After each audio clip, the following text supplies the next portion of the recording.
Hi guys, good morning. Welcome back to my channel. আশা কৰিছো আপোনালোক সকলোৱে ভালে আছে। ৰাতিপুৱা উঠিছো বহুত আগতে উঠি পেলাই এতিয়া ছাদৰ ওপৰত আহিছো। বহুত দিন পিছত নহয় ছাদৰ ওপৰত আহিলো, কেইদিনমান ধৰি অহাই নহয়। আৰু আজিকালি তো বৰষুণৰ বতৰ। ৰাতিপুৱাৰ ভিউখিনি দেখিছে নে? ইমান ধুনীয়া দেখা গৈ আছে।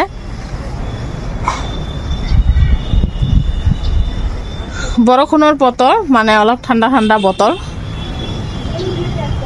আৰু অলপ অলপ কৈ পৰি আছে।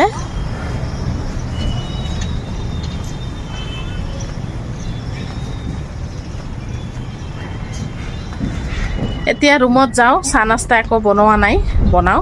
আপোনালোকে ব্লগটো শেষলৈকে চাই থাকিব। ৰুমত সোমালো, উঠিয়ে বিছনা দুটা ঝাৰি ললো।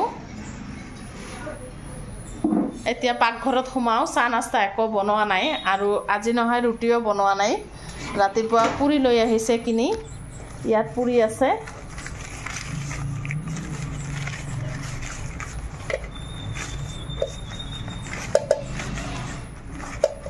পুৰি কিনি আনিছে আৰু ইপিনে তৰকাৰী আছে। এতিয়া চাহ বনাও, চাহ বনোৱা নাই। আপোনালোকে ব্লগটো শেষলৈকে চাব, স্কিপ নকৰিব। আৰু যোনে যোনে চেনেলটো ছাবস্ক্ৰাইব কৰা নাই প্লিজ ছাবস্ক্ৰাইব এটা মাৰি দিব। এতিয়া মই চাহ বনাও।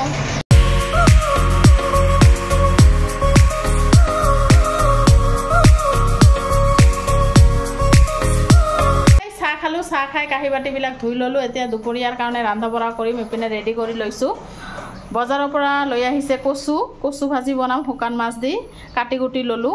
আৰু বাটা মাছ লৈ আহিছে, বজাৰৰ পৰা কাটি আনিছে। মই ৰেডি কৰিলো মছলা দি, হালধি নিমখ আৰু জলকীয়াৰ গুড়ি। এতিয়া ফ্ৰাই কৰি বেহৰ দি বনাম, মানে সৰিয়হ দি বনাম। আৰু কোমৰা পাতৰ বৰা ভাজিম চাউলৰ গুড়ি দি। ইপিনে পিঁয়াজ জলকীয়া কাটি লৈছোঁ মাছৰ কাৰণে, কচুৰ কাৰণে। শুকান মাছ আছে, এতিয়া বনাব আৰম্ভ কৰোঁ। আপোনালোকে ব্লগটো শেষলৈকে চাই থাকক। ভাত বহাই দিলোঁ আৰু ইপিনে কচুটো ভাপত দিছোঁ। অলপ ভাপ দিলে নহয় ভাল হয়, সেইকাৰণে দিলোঁ। আৰু শুকান মাছ এইখিনি আছে। এতিয়া শুকান কেৰাহীত ভাজি ল'ম, তাৰপিছত ধুই পেলাই কচু ভাজিত দিম। কচুখিনি ভাপত দি অলপ হৈ গ'ল, আকৌ ধুই ল'লোঁ। ইপিনে পিঁয়াজ জলকীয়া ৰচুন ভাজি আছোঁ।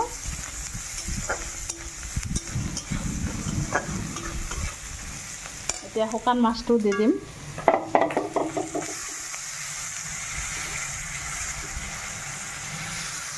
মাছ ফ্ৰাই কৰি আছোঁ আৰু ইপিনে কচুটো ভাজি আছোঁ। কচুত নহয় অলপ পানী দি দিলোঁ, কাৰণ কচুটো নহয় গলাই নাই।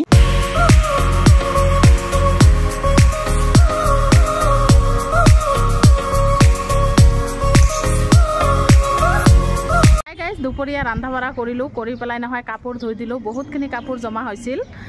ধুই চুই গা চা ধুই ভাত চাত খালোঁ। কি বনাইছোঁ দেখাইছোঁ আপোনালোকক। ভাত চাত খাই নহয় এতিয়া ছাদৰ ওপৰত আহিছোঁ। ৰাতিপুৱা নহয় ভাবিলোঁ ৰ'দটো নুঠিব নেকি, কিন্তু ধুনীয়া ৰ'দ উঠিছে। কাপোৰখিনি নহয় মানে শুকাই গৈছে, দেখিছেনে? ইমান মাখা কাপোৰ ধুই দিছোঁ, গোটেই শুকাই গৈছে।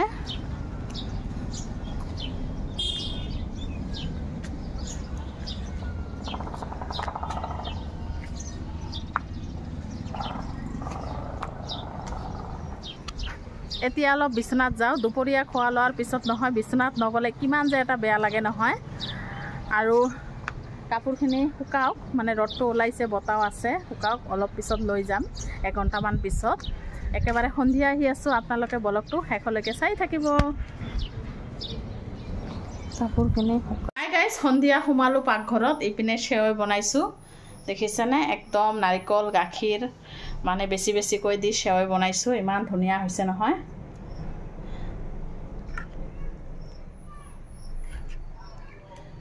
আৰু ইপিনে চাহ বনাই আছোঁ। এতিয়া চাহ খাই লওঁ। খালোঁ, সন্ধিয়া দেখালোৱে সেৱৈ বনাইছিলোঁ। এতিয়া ৰাতিৰ কাৰণে ভাত বনাম। দিনৰে তৰকাৰী আছে অলপ চলপ। ৰাতি ভাবিছোঁ অলপ কিবা চাটনি বনাম, বেঙেনা চাটনি হওক, আলু চাটনি হওক, কিবা এটা বনাম। ৰাতিৰ খোৱাটো নহয় থুলমূলে হয় আমাৰ। যি কি নহওক, এতিয়া কাপোৰ চাপোৰবিলাক জাপিবলৈ আছে। আজি নহয় বহুত কাপোৰ ধুই দিছোঁ।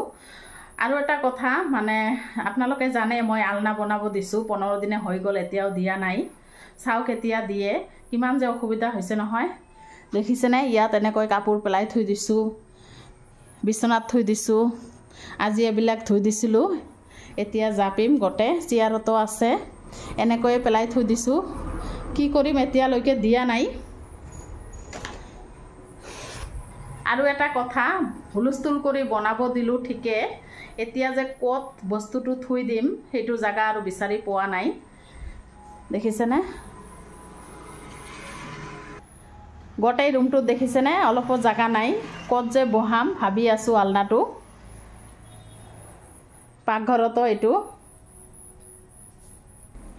চাও কেতিয়া দিয়ে আলনাটো ক'ত বহাও আপোনালোকক দেখাম বাৰু ব্লগটো ইয়াতে শেষ কৰি দিম আকৌ নেক্সট ব্লগত আহি আছোঁ আপোনালোকে ভালে থাকক সুস্থ থাকক